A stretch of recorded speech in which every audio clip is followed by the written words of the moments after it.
எதிர்வரும் பொதுத் தேர்தலில் நுவரெலியா மாவட்டத்தில் பிரஜைகள் முன்னணி கட்சி சார்பில் போட்டியிடும் வை ஜெயந்தி குறித்த ஓர் அறிமுகம் அடுத்து.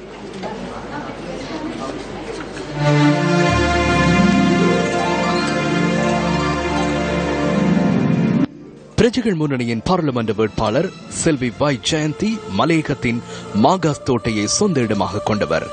மலையக மக்கள் காலம் காலமாக வாழ நிர்பந்திக்கப்பட்ட லைனில் வசிக்கும் வை ஜெயந்தி சமூக அக்கறையும் அரசியலில் ஈடுபாடும் கொண்டவர்.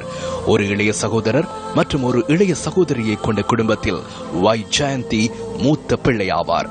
புனித அந்தோனி கல்லூரியில் கல்வி கற்ற இவர் ஒரு கணனி ஆசிரியராக பணியாற்றுவதுடன் தனது வாழ்வாதாரத்திற்காக விவசாய நடவடிக்கையிலும் ஈடுபட்டு வருகிறார்.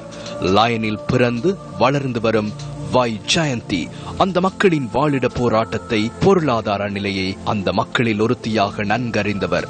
மலையக மக்களின் துயரத்தை போக்க மக்களின் ஆணைக்காய் எதிர்வரும் பாராளுமன்ற தேர்தலில் பிரஜைகள் முன்னணியில் நுவரெலியா மாவட்டத்தில் களமிறங்குகிறார் வை ஜெயந்தி.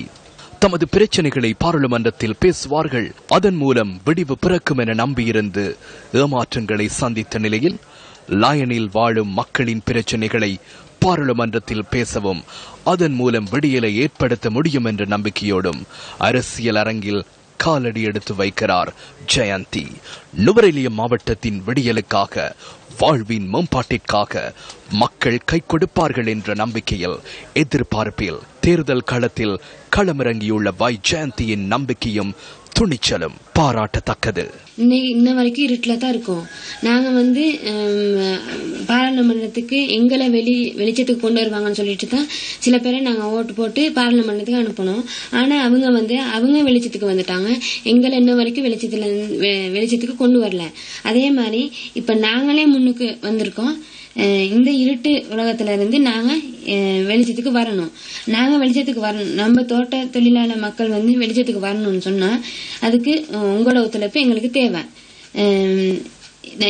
எப்ப காலமும் நாங்க இருட்டிலே இருக்கலானே. நாங்க இந்த உலகத்தை வெளிச்சத்தை பாக்குறதுக்காக நாங்க இன்னைக்கு முன்னுக்கு வந்திருக்கோம். அதனால நீங்க உங்களோட ஒத்துழைப்பை எங்களுக்கு வழங்கணும்.